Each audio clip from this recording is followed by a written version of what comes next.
Welcome to the Bat Pod, a Batman comic book discussion podcast. On today's show, we're going to be discussing Batman Legends of the Dark Knight number 28, Nightwing 104, and Detective Comics 662. This is the Bat Pod. Grab your bat microphone, it's time to start the show. Like a court of owls, the mystery is starting to grow. Let there be no debate, it's about to begin. Keen like Bruce Wayne, quick like Tim Drake, fierce like Damien. Grab your headphones, listen up, you know you love it. Drop the facade. Like the Dark Knight detective, they've got some perspective. They're a pure crime-fighting collective. It's the Bat Pod.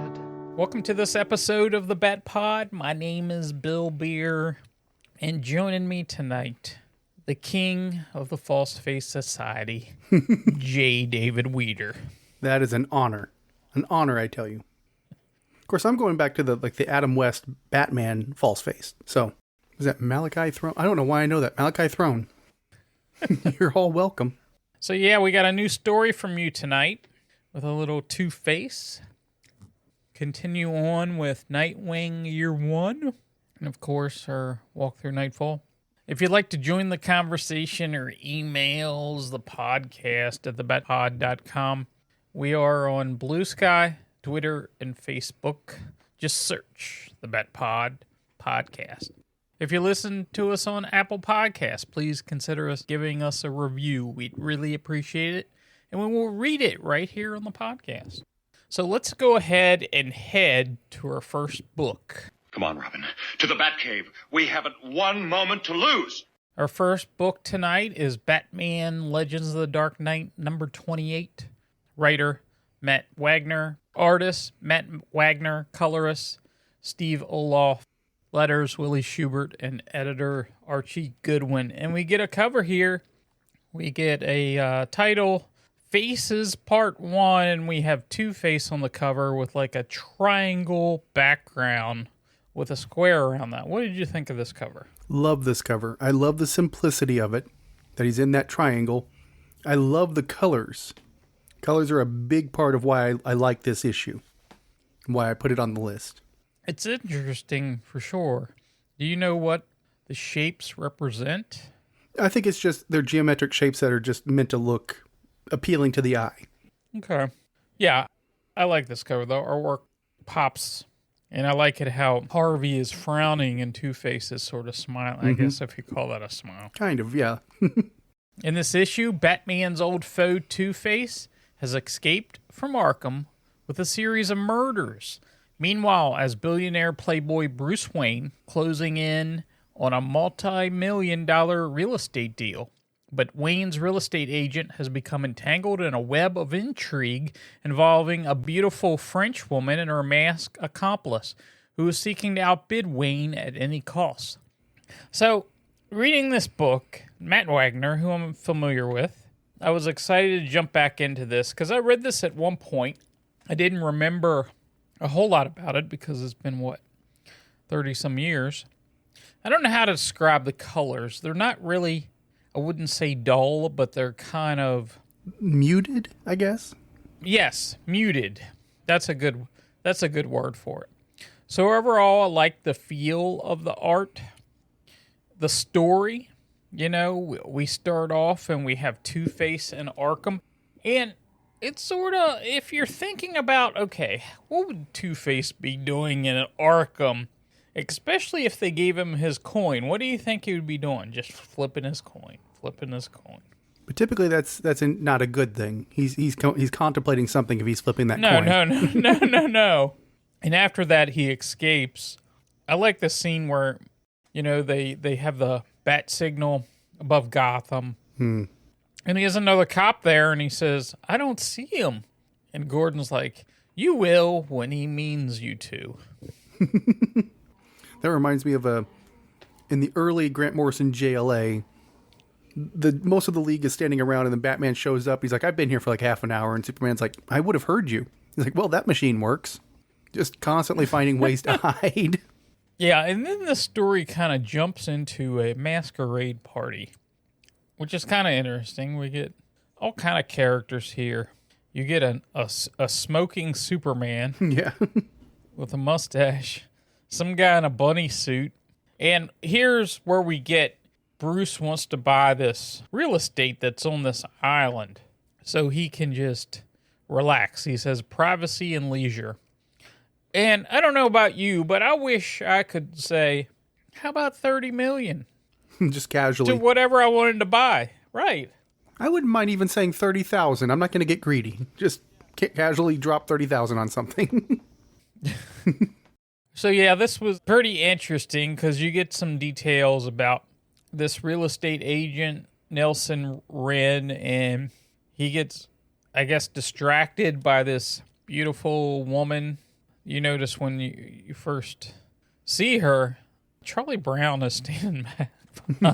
Did you notice that? Yeah. They've got little Easter eggs in there, but not many. There's a secret benefactor that kind of visits him and wants to challenge Bruce for this piece of real estate, wants to go higher. But in the meantime, there's a murder at this costume party, and we take the mask off. And it sort of reminds me a little bit of how Black Mask would kill people. I thought of that and thought of you as well. It's horrific. So this mask is kind of fused to his face with some sort of acid. And they're looking for a plastic surgeon because when they take the mask off, his skin comes off. And they actually show it.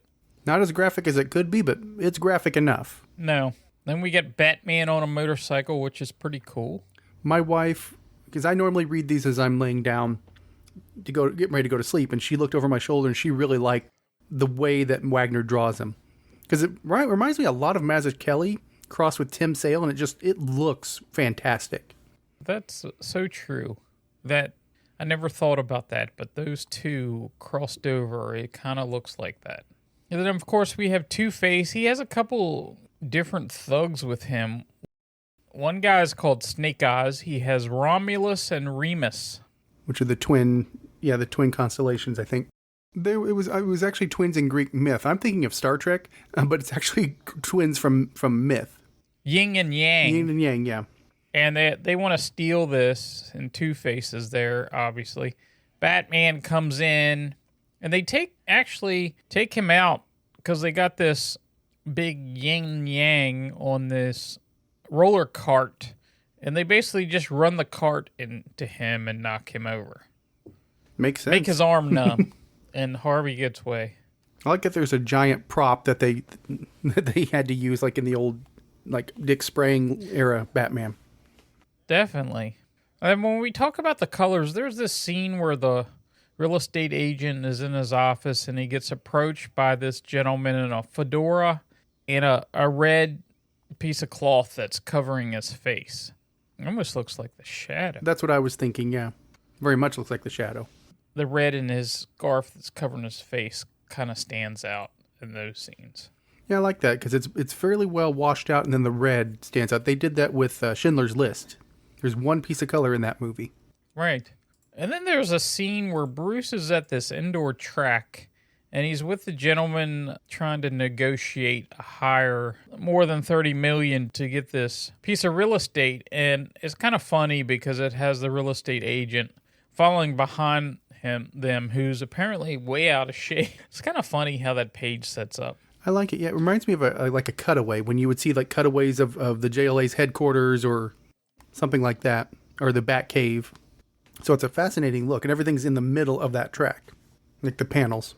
And then it cuts to a scene where we have this Wren and this French lady that he's fond of. She's going away and going to Paris, but she'll be back. But she gets in this car with a gentleman that has the window halfway down. And when you actually see the guy, is that a guy? Mm-hmm. Or what is that? Is he just doesn't have his legs? Is that all he it doesn't is? have. Yeah, he basically stops at the torso. Okay. I don't want to say too much because it gives away something, but Right. Yeah, then we get a murder at the opera, which is the plastic surgeon. So I had to read this a couple times to see if I could figure out exactly what Two-Face was up to. I'm not sure what he was doing here. It's not clear to me as yet, and I haven't got into the revisit the second part yet. But it seems like they're vying for, this piece of real estate, both him and Harvey, and Two-Face has what he calls the freak show. Mm-hmm. Looks like the circus almost, Like a sideshow. Yeah, a sideshow with different looking people. They aren't exactly in masks. They're just sort of like, Killer Croc type people that have some sort of... There's one guy that looks like he has moles all over him. There's one guy that looks like he has scales and different things. Different looking people. Kind of interesting. It's very much, you said it's like sideshow. It's very much looks inspired by the movie Freaks by Todd Browning. Oh, okay. It's an old movie. It's circus sideshow characters. And that's kind of what Harvey's working with here. Yeah, so it's interesting to see where he's going with this. I think my favorite scene in this whole book is when Batman asks Gordon, because Gordon has to go to the zoo because a couple zebras got stolen. Obviously a diversion of some sort. And he asked if he can question this guy that shot the guy at the opera. And it's a cool one-page scene. I like it how the word balloons, are kind of rough looking. They're not smooth. They're kind of rough, like he's using a really gruff voice. Yep, he's putting on the show. He's like, as the darkness looks into you, look into the darkness. Did the art look like Marshall Rogers to you here? Possibly. Kind of the way he's hovering over the guy. Yeah, maybe that's what he was going for. I'm not quite sure, but it was interesting. He said, that man you killed, he had a family, people who cared for him. Do you, punk? Will anybody care? Will anybody miss you? And he's like, my rib. And he says, what are you doing to my rib? And he says, holding it. That still makes me cringe because I have broken a rib before, and it was over a year before I could breathe normally again. Oh, I bet. It hurts so bad. And the issue basically ends there with Two-Face and his group. So I found this issue very intriguing. I had to read it a couple times because I really wanted to try to figure out where it was going. I don't really know what's going on, and I have no memory of this.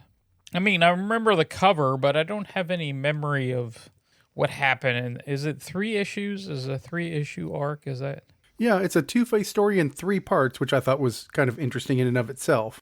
And yeah, I found it by accident because it's in the Legend of the Dark, Matt Wagner, which has the Mad Monk, and it has the other one that he did, the miniseries. That's why I really bought it, but then... Oh, Monster Men. Monster Men, yes. This one stood out. So I'm like, let me throw it and see what Bill thinks. Interesting. At first, when I went through it, I was like, the Matt Wagner art looks quite different. I think a lot of it has to do with the colors. Mm-hmm. Because you could have colored this completely differently, and it would have gave it a completely different feel, too. But I liked it. Yeah, I liked it, too. And I like Matt Wagner normally, and he does his colors. It feels very watercolored. Mm-hmm. This feels like something darker, like a different type of medium. So, very good part 1. So, final thoughts of this issue? I love the mood of this issue. It gets you hooked. It's a weird story, so it feels kind of grimy like Gotham should. So yeah, it's kind of one of those overlooked stories that pop up on a few lists here and there, but kind of underrated if you ask me. And it almost feels like a year 1 type of story in certain aspects. The way it's drawn and the way it feels and that sort of thing. So it'll be interesting. Okay. Let's take a quick podcast promo break and head to our next book. Hello there. Come on in and welcome to the Fantastic Pour. I am your host, Brett Young, and this is the podcast serving up comics, cocktails, and conversation for your listening pleasure. Every episode, I'll welcome a guest to the Fantastic Lounge to explore one of their favorite comic book characters and cover a classic story in which they're featured. And what pairs better with great literature than a delicious drink? Based on my guest's ingredient of choice, we'll mix up a cocktail or mocktail to enjoy in the Fantastic Lounge while we talk comics, mixology, history, and whatever else comes to mind. So join me every month for the Fantastic Pour, open for business by the Fire and Water Podcast Network. And we are back with Bill's pick, Nightwing number 104, which is year 1, part 4 of 6. This is from April 2005. We have a cover by Scott McDaniel with Nightwing swinging towards the reader, Batgirl is in his arms, and his new throwing weapons are flying at our face. What do you think of this cover, Bill? Oh, I really like this cover. I enjoy Scott McDaniel. When I first looked at this, I was like, those batarangs looked kind of weird. Mm-hmm. You know, the way they're being tossed. But I'm okay with it overall. I enjoyed this cover. The batarangs just kind of threw me off a little bit because they look like little flying saucers. They look less like batarangs because they're kind of thick. And there's a circular, it's like a discus. Right. That somebody has taken 2 bites out of. Yeah, exactly. That won't qualify for the Olympics, I'm sorry. No, probably not. So here's the question I'm going to pose to you. So is it Dick and Babs or Dick and Corey? Which is the romance that's meant to be? Well, I find that an interesting topic because that has been brought up several years ago by me and Sean Ross. It was, who's your favorite Dick Grayson love interest? And mine was Barbara Gordon. Mm-hmm. But Sean would die on the fence for Corey. I tend to agree with you. It was a fun debate. I tend to lean towards Barbara just because they're so good together, especially in Tom Taylor's run. Oh, yes. The Tom Taylor run, if you include that really shows them like they were meant to be together. Mm-hmm. And Gail Simone would write it like that. So I'm inclined to agree that it's Barbara Gordon. Although, you got to hand it to him. He dated an alien and got away with it. Not many guys can pull that off. But our story inside is Night in the City, written by Scott Beatty and Chuck Dixon, with art by Scott McDaniel, inks by Andy Owens, letters by Phil Balsman, and colors by Gregory Wright. And we pick up Nightwing introducing himself to Commissioner Gordon, and then he goes to stop a holdup. Meanwhile, Batman is testing the new Robin, Jason Todd, in the Batcave, pushing him to improve. Nightwing takes down the thugs, but it turns out that the victim was also a criminal who starts driving the car with Nightwing hanging on. Fortunately, Batgirl arrives and gives Nightwing a lift. They catch up on the past and then start striking fear into the criminal element. In the Batcave, Batman is inserting a micro-beacon into Robin's suit so he can track him at all times, which Alfred disapproves of. On the streets of Gotham, Nightwing and Batgirl mess around with the Joker, apprehend some criminals, and lead the GCPD to the Penguin.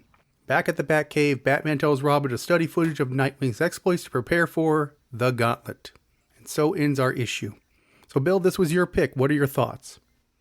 Oh, I love this issue. This continues to be really solid miniseries. And this particular one, you know, it's really one of our first appearances for full issue appearance of Nightwing. Mm-hmm. You know, in the costume. And one of my favorite parts in this book is right up front here, where Nightwing introduces himself to Gordon. The bat signal is on, and he just glides in. Gordon is pulling his gun because he has no idea. And Dick pulls out his little, star. He says, you deputized me at one point, and it's a little star that says the law on it. It's like his junior lawman badge. Right. And then he's like, say something only the kid would know. And then, he says a couple things. And then he goes, holy mistaken identity. And that's what does it for Gordon. Yeah. And then he's like, all right, Robin. Or did you say Darkwing? You mean like Darkwing Duck? Yeah. I don't know. But I really like this scene. And this was fun that, he introduced himself. Well, why wouldn't he introduce, if he's going to be this new character? I thought that was pretty cool. I like that a lot. And Barbara standing there like, not on your life, boy wonder. Right, because he's like, maybe you'll introduce us someday, sir. She sounds like a nice girl. And yeah, and she's saying, not on your life. And of course, he meets up with Barbara Gordon. That's what most of the issue is about. You know, him meeting up with Barbara Gordon. There's a scene where Bruce has been training the new Robin, but Alfred comes in holding this like tray. You would think it would be food on that tray, and it's a red phone. The bat phone, yeah. Yes, that's pretty cool. I like that a lot. But no, he meets up with Barbara Gordon after he takes out some punks. With her help. Yeah. Yeah, she kind of helps him. He jumps on the back of her motorcycle. There is some flirtatious moments here, you could even say that. Especially the smile that she gives him. Says, let me buy you some dinner. So they stop by. Where do superheroes eat, you say? Oh, the one and only Belly Buster. And he forgot his wallet, apparently. Yes, didn't have his bat wallet, so she had to pay. She has cash, apparently, in her bat belt. She's a bit more prepared than he is. So they're just sitting on a stoop here talking, which I like this a lot. And he's explaining, you know, how he got the pink slip. And she's eating a hot dog with mustard on it, and she has mustard all over his face. And he goes to wipe it off. And, you know, they have a moment there. But then she brings up the tall one with the green eyes, great tan, and legs up to my chin. That's a complicated. Yeah, that's got to be complicated because I assume at this point he's still part of the Titans, and Coriander is still in the picture somehow, some way. I know they've played with continuity, but yeah, she's still the other woman. And then we get a scene here. You know, Dick just helps himself into Arkham. Arkham must be a revolving door for whoever shows up in a costume. They get free entry because he goes and visits the Joker. Just to mess with him. Yeah, and he's in the straitjacket. And he's even telling him you won't see him as Robin anymore. And he says, just because you won't see Robin, well, he has no idea that there's a new Robin. Mm-hmm. You think this was added to kind of point to what happens with Jason and the Joker? I would think so. I'm not 100% sure. A little bit chilling if it is. Yes, a little bit. And then he comes out and he says to her, oh, you missed all the fun. And she's like, I'm not in the mood to play Clarice Starling tonight. I like that reference. Yes, that was nice. And it's like, do you think it's really wise to taunt them? And he's like, what's the point of locking them up if you can't screw with them? I tend to lean towards what Barbara's saying. Like, let's not provoke the psychotic killer. Then we get appearance by Polka Dot Man. I'm sorry, movie star Polka Dot Man. Yeah, him flying out of a window. He's in a couple scenes there. I wasn't expecting him to show up. They're at some bar called My Alibi. It looks like a strip club or something. That's what. Yeah, that's awkward because they're both using the pole. He's visiting everybody because he comes and visit the Penguin. Yeah, and brings the GCPD down on him. I like this version of the Penguin as like a full-on mafia boss of some kind, a quote-unquote legitimate businessman on the surface. I like that version of the character. I think we're going to see that in the next Matt Reeves Batman, judging by the Penguin miniseries. No, I like that a lot. And I'm glad he sort of changed from somebody that was very gimmicky with trick umbrellas and all this stuff to more of a mobster type, because he suits that very well. Mm-hmm. And the Iceberg Lounge is like the perfect place. That might be the single most greatest, villain hideout, aka, legitimate business there is in Gotham. I like it's kind of like another spice to Gotham. Like, certain locations like the Watchtower, GCPD headquarters, Iceberg Lounge, Wayne Manor. I like that's a location that has stuck and been part of the mythos. Robinson Park. Mm-hmm. That's been in a lot of stuff. The Narrows. There is actually an official map based on No Man's Land that lays it all out. Oh, I have something. So I was cleaning out my dad's attic, and not to go on too much of a tangent here, but you were talking about Gotham, and I found this Marvel superhero role-playing game. Oh, Shag's ears just perked up. And in it, they were in mint condition. Of course, it had a couple Marvel things in it. But in it was some DC things. And one is the Wayne Foundation building. Key diagram of the Wayne Foundation building with layouts to Wayne Manor, which I found pretty cool. And they're all like in mint condition. So this was something you had as a kid that was... Yeah. It's like a role-playing game. A lot of it is Marvel, because there's Secret Wars 2 roster book, Secret Wars. I know we're not a Marvel podcast. And a Secret Wars 2, and it does have some DC stuff. Oh, I got another map. A Wayne Foundation Batcave. Ooh. Underground aquatic dock.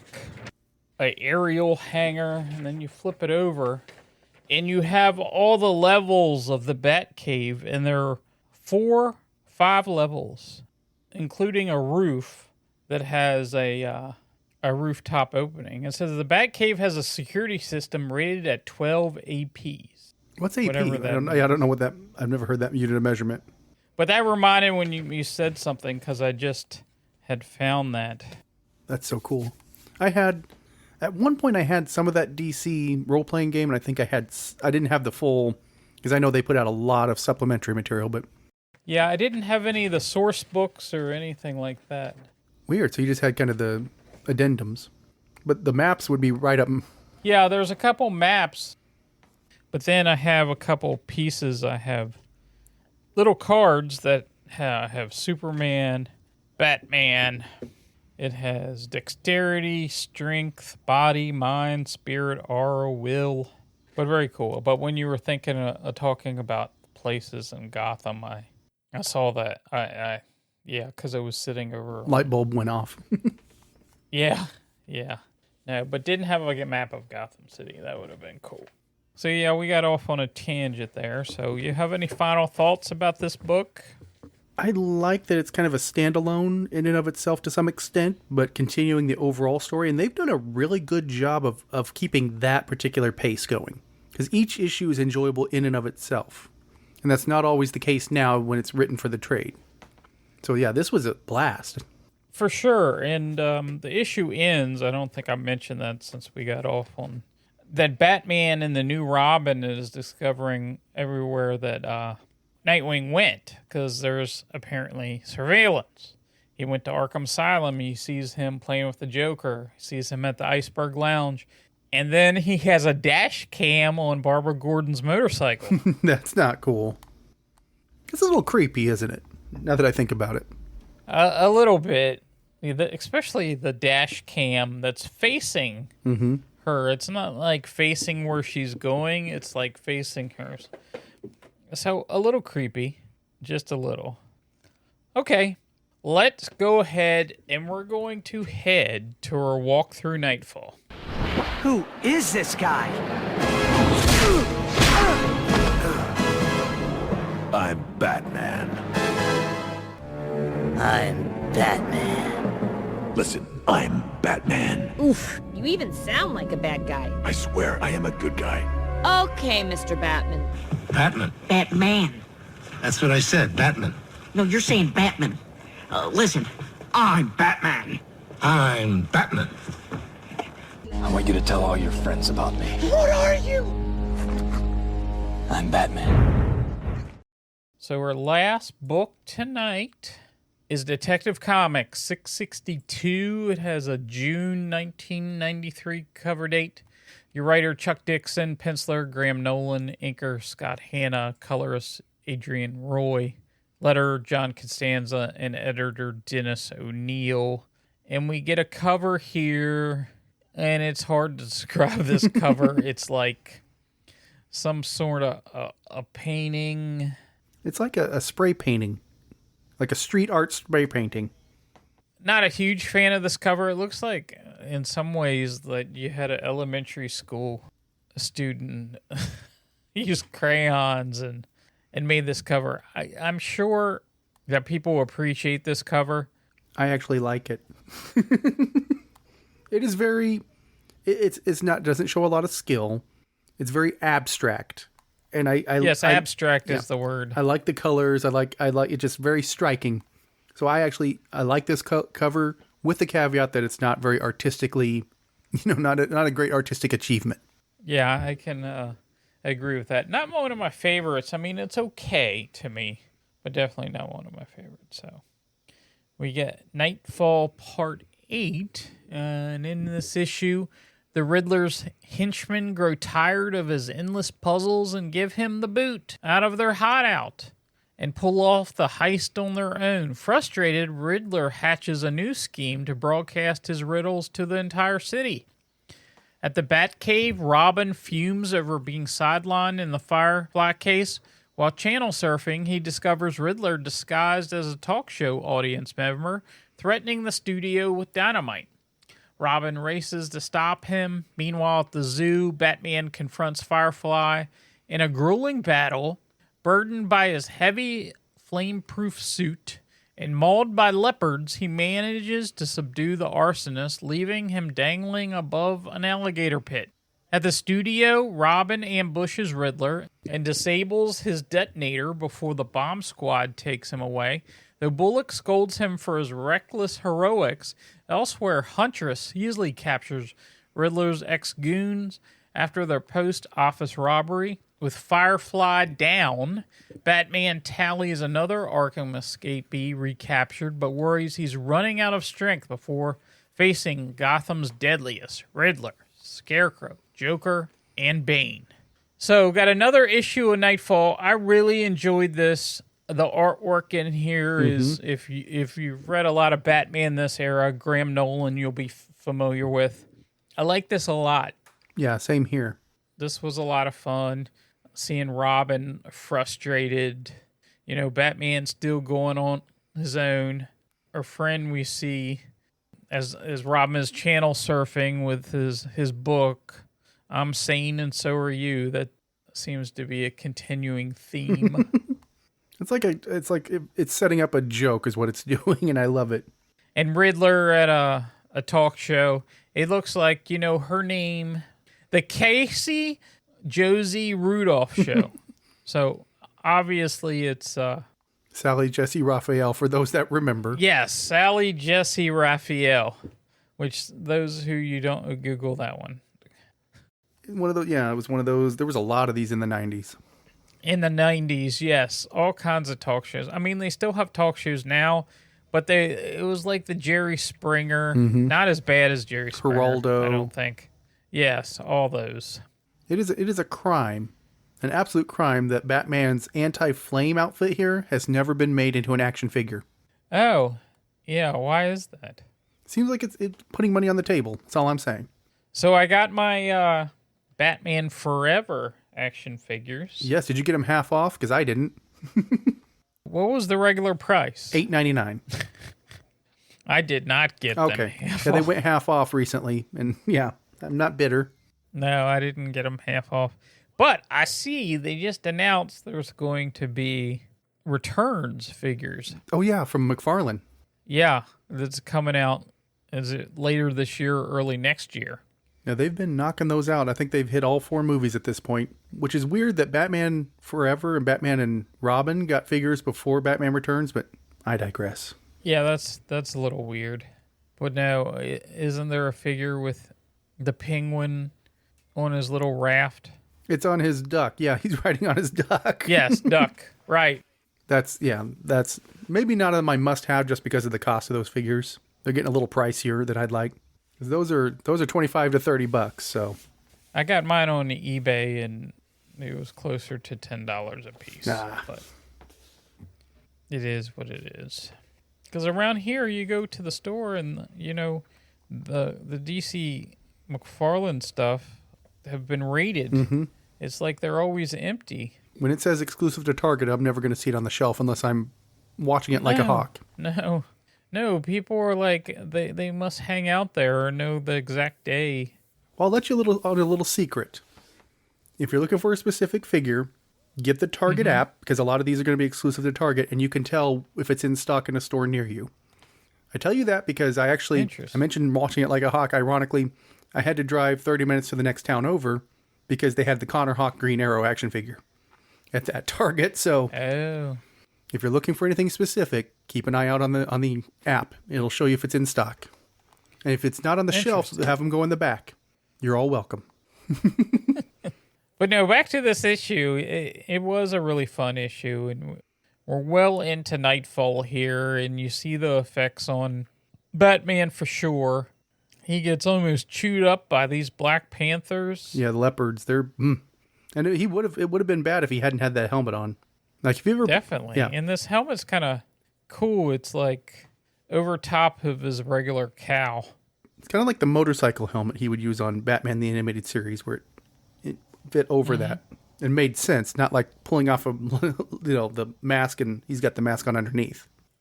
And then we have Robin taking out, the Riddler, and then Bullock, who's usually buffoonish a lot of times, but he really gives it to Robin. And of course, the Huntress makes an appearance here, and she takes out the Riddler's other thugs pretty easily. The one thing I noticed is Batman at the end, the last few issues, he's like so exhausted he can't like move afterwards. The last 2 issues. Yeah, it's wearing down. I mean, he said he can't even pull Firefly up if he wanted to. Now, I see an error because this issue says that part 8 is obviously this issue, but if you go and look, it says to be continued in Batman 496 part 8 and Detective 663 Nightfall part 9. So obviously they got him flipped around. But no, the artwork in here is great. The story is good. This is a top-notch issue as far as Nightfall goes. I've always liked this one a lot. And it made me, I don't know if I consider myself a Firefly fan, but it made me appreciate Firefly more. Because before this, the only experience was playing the NES game for Batman the movie. Oh, right. And it was not a good experience because I hated that guy. He was hard. Okay. So we'll go ahead and head to what we learned. To the Batmobile. Let's go. Atomic batteries to power. Turbines to speed. Sure, ready to move up. So, David, what did you learn in this episode? I learned to be very, very careful getting into a bidding war over a private island. Unless you got, like, millions and billions of dollars. Unless you're just, full of money. No big deal. Yeah. Right, no big deal. Now, if we're talking about a cheap island and they'll take, like, $75, that'd be a different story. So what I learned, I've learned a lot from comics. And it really would make me think if I ever went to a masquerade ball and had to wear a mask, I definitely would think twice about that. Yeah, exactly. Especially in Gotham. If I got invited to Gotham and it's a masquerade ball, I would be like, no thanks. If I'm not wearing a mask, that sort of thing seems to happen too much. A little bit, yeah. It's not an anomalous occasion. It happens more than once. It's got to, no, I'll do without. Yes. So yeah, that's our episode. We're going to continue on with her Two-Face story in Legends of the Dark Knight. Continue on with Nightwing Year 1, which has been fantastic. And of course, her Walk Thru Knightfall. But before we get out of here, do you have any final thoughts or wisdom? I do. I almost didn't make our recording tonight because I answered the door and somebody was there saying, I'm here to take you to do your exercises. I had to tell them I'm in the fitness protection program. I see. Yeah. Until next time, same bat time, same bat channel. We will see you later.